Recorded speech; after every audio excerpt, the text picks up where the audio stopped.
De loi portant prorogation à titre exceptionnel des mandats des conseillers communaux élus le 20 novembre 2016. Pour donner quelques éléments d'explication sur ce projet de loi, le ministre de l'Administration territoriale et de la décentralisation, porte-parole du gouvernement, était face à la presse. Pour le colonel Abdoulaye Maïga, il s'agit d'assurer la stabilité en attendant l'adoption d'un nouveau texte régissant les collectivités. Le point avec Mamari Kone. À travers ce point de presse, il s'agit d'édifier la population sur le choix du gouvernement de transition. Un choix motivé par la stabilité et la continuité de l'action publique, par la fourniture des services sociaux de base aux citoyens. L'objectif de la transition n'est pas d'encourager la mauvaise gouvernance. Depuis l'adoption hier en Conseil des ministres de ce projet de loi, nous avons entendu quelques préoccupations légitimes qui se justifieraient un peu par la lassitude de certains de nos compatriotes, lassitude due justement au mauvais fonctionnement de certaines collectivités territoriales. Au terme de la deuxième prorogation du mandat des conseils communaux qui arrive à son terme le 22 novembre prochain, le gouvernement avait trois options. La première possibilité, c'était de mettre en place des autorités intérimaires dans toutes les communes du Mali. En application du Code des collectivités en vigueur actuellement, le gouvernement ne peut que demander une prorogation 2 fois du mandat des conseils des collectivités territoriales. Ou la troisième possibilité, c'était d'adopter une loi pour proroger le mandat des conseils communaux à titre exceptionnel jusqu'à la mise en place de nouvelles autorités. Donc, le choix du gouvernement a porté sur cette troisième option. Nous avons actuellement plus de 11 000 conseillers des collectivités territoriales. Donc vous voyez un peu tout le danger et le risque lié à un remplacement systématique de ces 11 000 conseillers par des autorités intérimaires. Parce qu'il faut identifier les personnes capables d'être autorités intérimaires à la suite d'enquêtes de moralité. Ensuite, il faut les installer, un processus de nomination qui peut être long. Et vous le savez, nous sommes dans une transition, nous avons un chronogramme à respecter.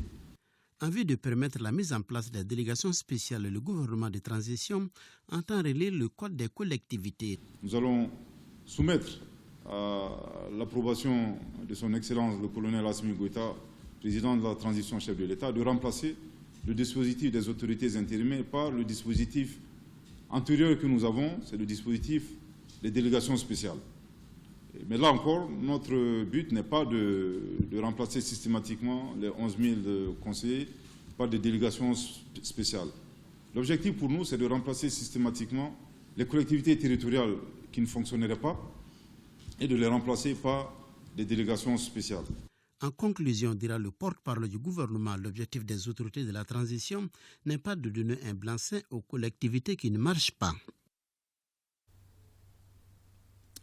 Restons avec le ministre de l'Administration territoriale et de la décentralisation qui a rencontré également les partis politiques au centre des échanges, les préoccupations relatives au vote des Maliens déplacés et réfugiés.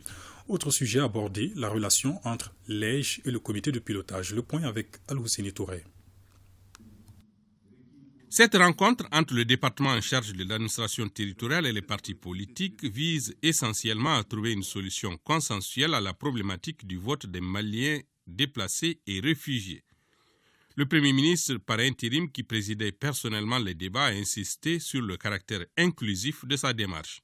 Si le vote de nos compatriotes réfugiés trouve une solution dans notre législation, il n'en est pas le cas pour celui des personnes déplacées internes, car aucune disposition de la loi électorale ne se penche sur le vote des personnes déplacées.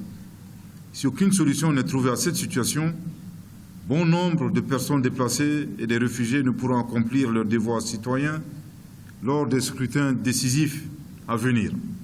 C'est pourquoi le ministère de l'Administration territoriale et de la décentralisation a souhaité organiser cette rencontre avec la classe politique pour recueillir vos propositions en vue d'apporter des solutions au vote de nos compatriotes déplacés essentiellement. Il y va de l'inclusivité du processus électoral, si cher à son Excellence le colonel Assimi Goïta, président de la transition, chef de l'État. Ainsi, il sera requis de votre part de faire des échanges fructueux, assortis de propositions et de recommandations précieuses pour trouver des solutions pratiques à la question du vote des personnes déplacées internes, qui constitue une frange très importante des électeurs. Les débats ont été riches et fructueux et ont permis aux responsables des partis politiques de faire des propositions dans le sens de trouver une solution à cette difficulté qui concerne plus de 300 000 Maliens. Nous pensons grosso modo qu'effectivement, s'il y a la possibilité de recenser les déplacés dans les communes où ils se trouvent, il faut le faire. C'est des Maliens, ils sont au Mali. Mais maintenant, il faut tenir compte du fait qu'on les recense là où ils sont arrivés, mais leur commune de départ, il faut les rayer de cette liste temporairement.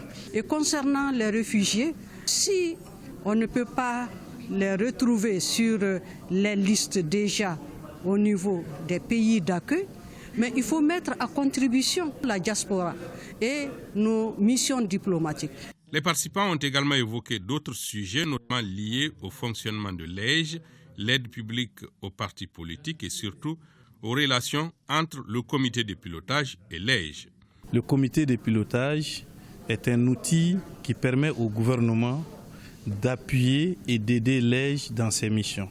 Le Premier ministre par intérim a conclu par une promesse, celle de revenir avec une solution technique issue des différentes propositions.